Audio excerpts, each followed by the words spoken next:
sus manos a Joacín, rey de Judá, y parte de los utensilios de la casa de Dios, y los trajo a la tierra de Sinar. Es interesante, el Señor entregó en sus manos, en las manos de Nabucodonosor, a Joacín, rey de Judá.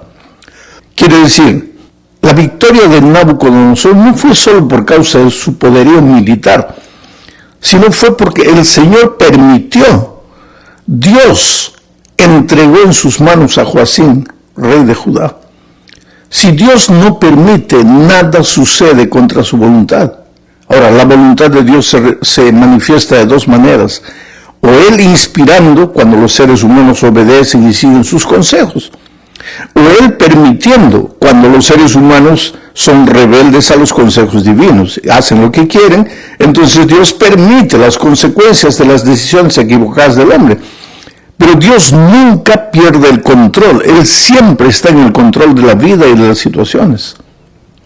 Ahora, sigo leyendo el texto, porque aquí dice que el rey babilónico se llevó parte de los utensilios de la casa de Dios y los trajo a la tierra de Sinar, a la casa de su Dios, y colocó los utensilios en la casa del tesoro de su Dios.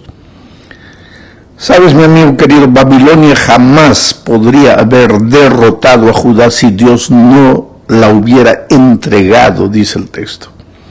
¿Y por qué la entregó? ¿Dios no prometió acaso proteger siempre a su pueblo? ¿Dios no protege que va a estar al lado de sus hijos? Claro que sí, Él prometió, pero sus promesas de protección son condicionales, y esto es lo que no hay que olvidar nunca. Las promesas de protección de Dios vienen acompañadas de la descripción de lo que podrá ocurrir si el pueblo no cumple las condiciones. Y en el caso del pueblo de Israel, observa lo que Dios había dicho, mirando su actitud, la manera como ellos administraban la vida.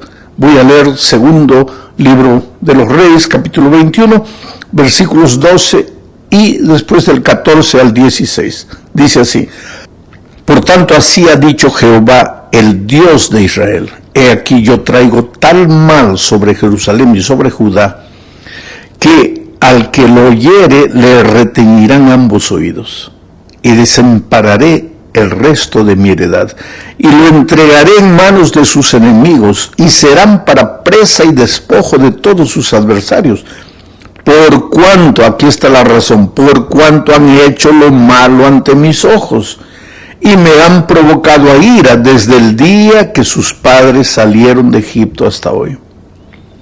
Así que la victoria de Babilonia no era simplemente por causa de su poderío militar, sino por causa de la rebeldía del propio pueblo de Dios. Sin embargo, por detrás de esta aparente victoria de Babilonia, se encontraba también descrita la batalla de los siglos entre Cristo y Satanás. Y explico.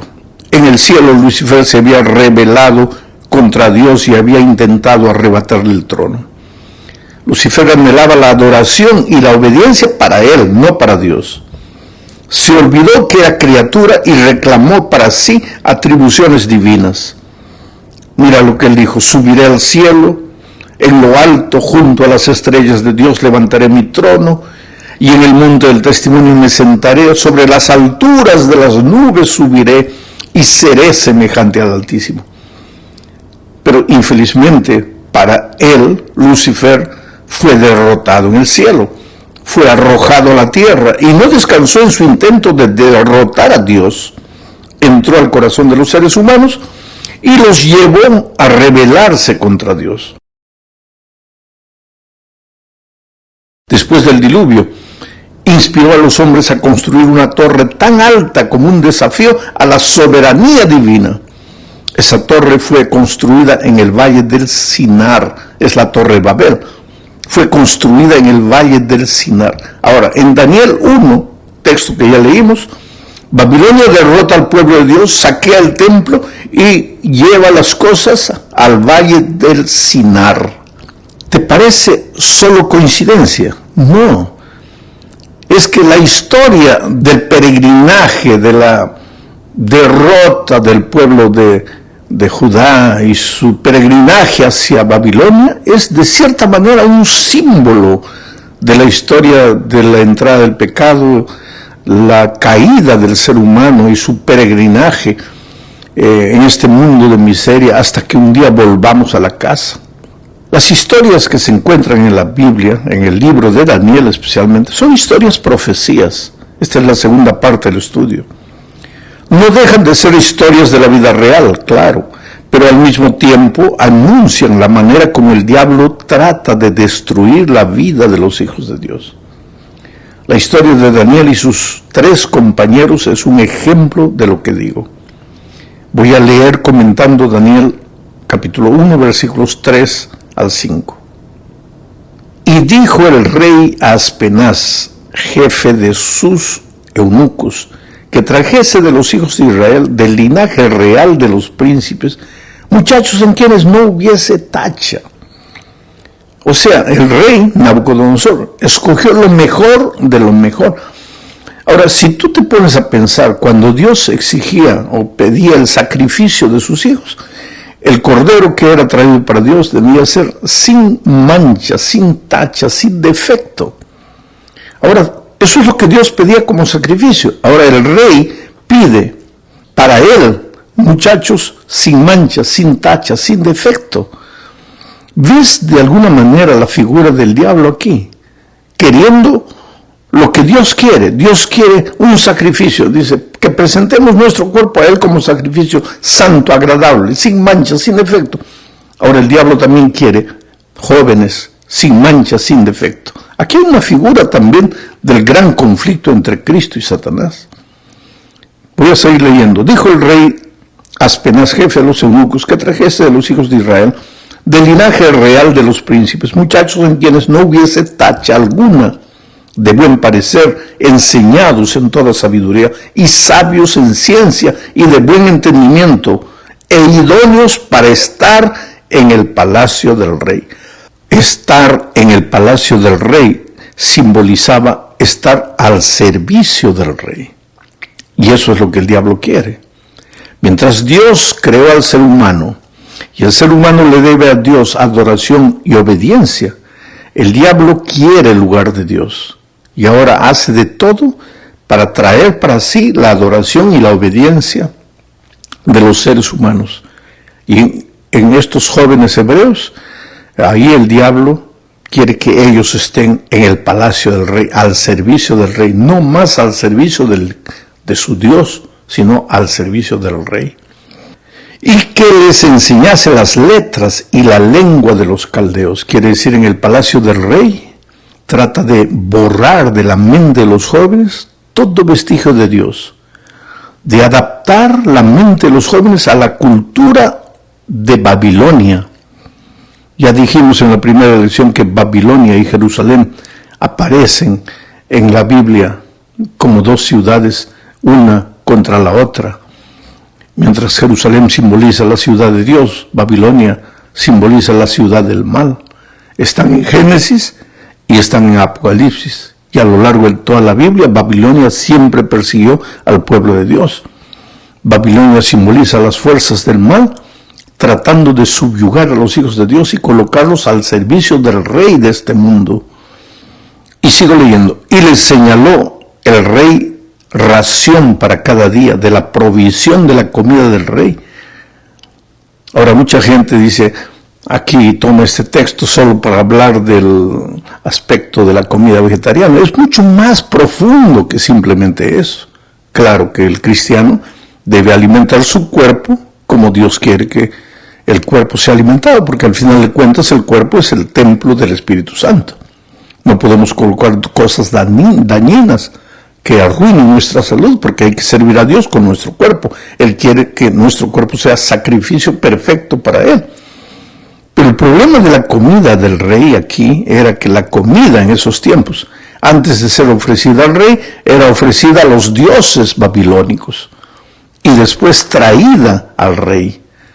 Y la comida del rey para los jóvenes significaba estar curvándose delante de los dioses babilónicos. Y ellos tenían su Dios, el Dios Jehová de los ejércitos.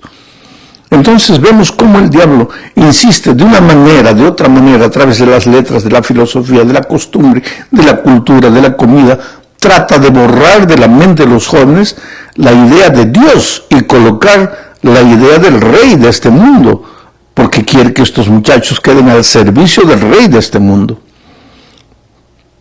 Y les señaló el rey ración para cada día de la provisión de la comida del rey y del vino que él bebía, y que los criase 3 años para que al fin de ellos se presentasen delante del rey. Este es el texto, queridos. Daniel capítulo 1, versículos 3, 4, 5. Ahora, la historia es interesante porque al final del tiempo, de este periodo de tiempo, pues la salud de Daniel y de sus compañeros era completamente diferente de la salud de los otros.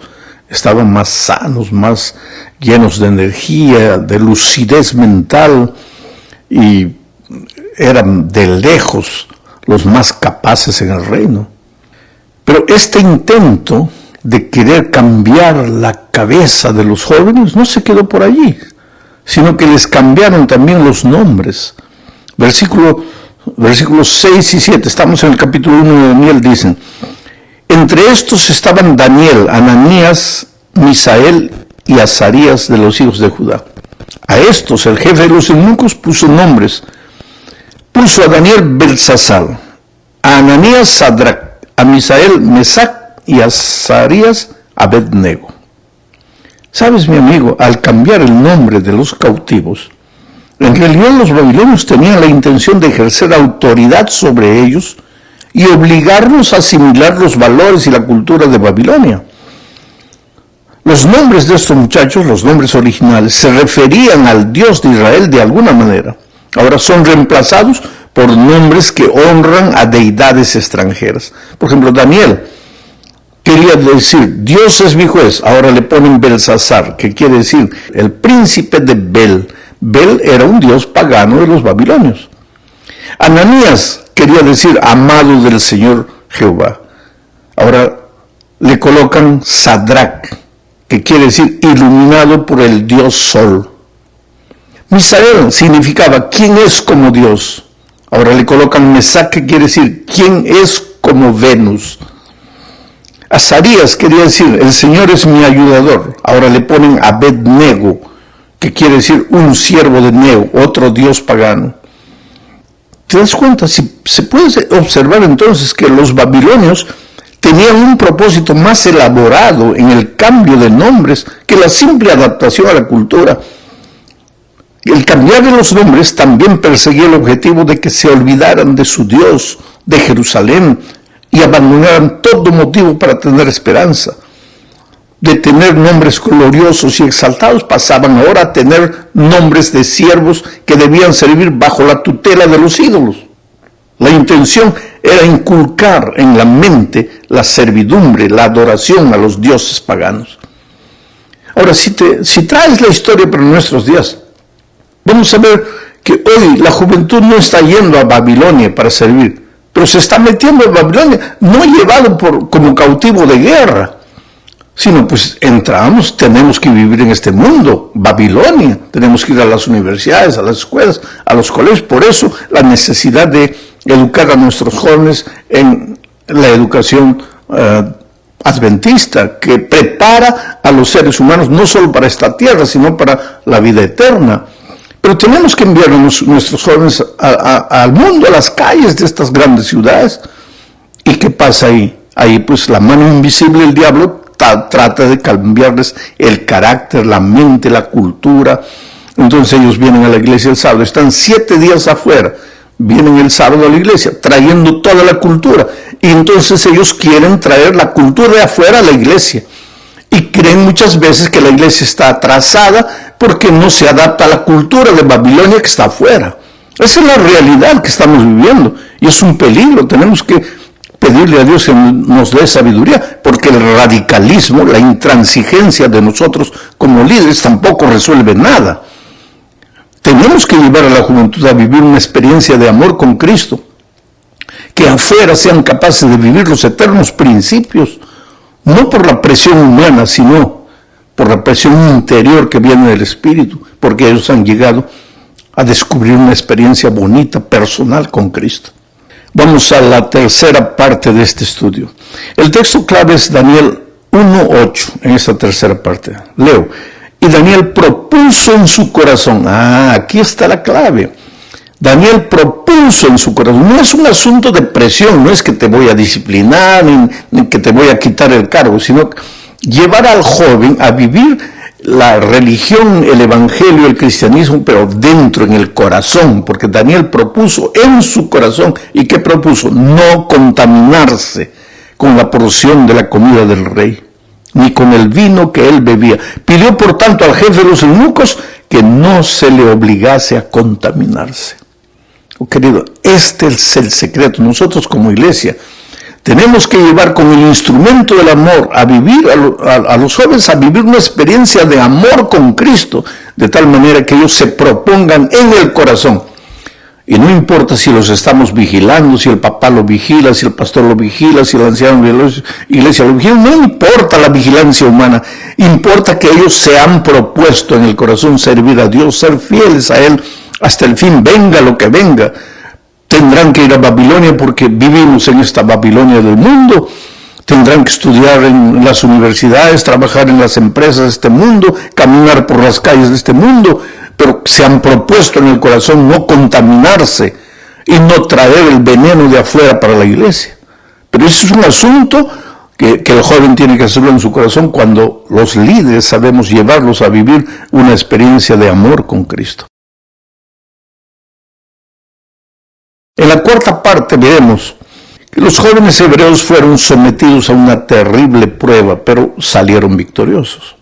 Los 4 jóvenes sabían que su decisión de no contaminarse podría tener serias consecuencias para ellos. Incluso podrían perder la vida, pero la obediencia a Dios era más importante que las amenazas del rey.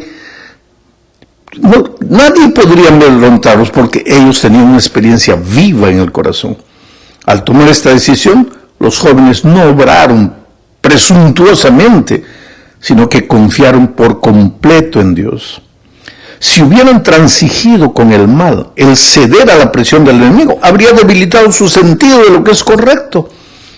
Porque sabes que el primer paso en la dirección equivocada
habría conducido a otros pasos semejantes hasta que, rota la relación con Cristo, pues habrían sido arrastrados a Babilonia definitivamente.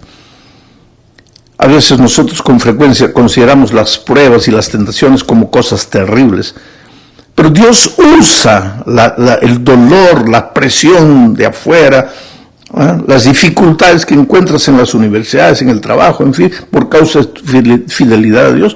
Dios usa todo eso para dar forma y dirigir tu carácter, tu vida. Ningún automóvil, barco o avión está listo para usarse si no ha sido probado. Lo mismo ocurre con los ciudadanos del cielo.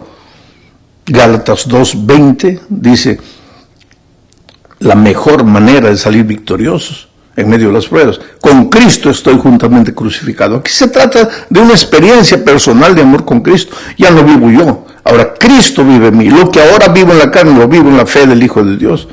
Cuando llevemos a los jóvenes a esa experiencia de vida con Cristo, entonces pues ellos serán cristianos porque se propusieron en el corazón, no porque los presionamos. Llegamos al fin de este estudio. Leamos el fin de la historia. Está en Daniel 1, 17 al 21. A estos 4 muchachos Dios les dio, mira, Dios les dio, no salió de ellos, Dios les dio conocimiento e inteligencia en todas las letras y ciencias. Y Daniel tuvo entendimiento.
En toda visión y sueños. Pasados pues los días al fin de los cuales había dicho el rey que los trajesen, el jefe de los eunucos los trajo delante de Nabucodonosor. Y el rey habló con ellos, y no fueron hallados entre todos ellos otros como Daniel, Ananías, Misael y Azarías. Así pues, estuvieron delante del rey. En todo asunto de sabiduría e inteligencia que el rey les consultó, los halló 10 veces mejores que todos los magos y astrólogos que había en todo su reino. Y continuó Daniel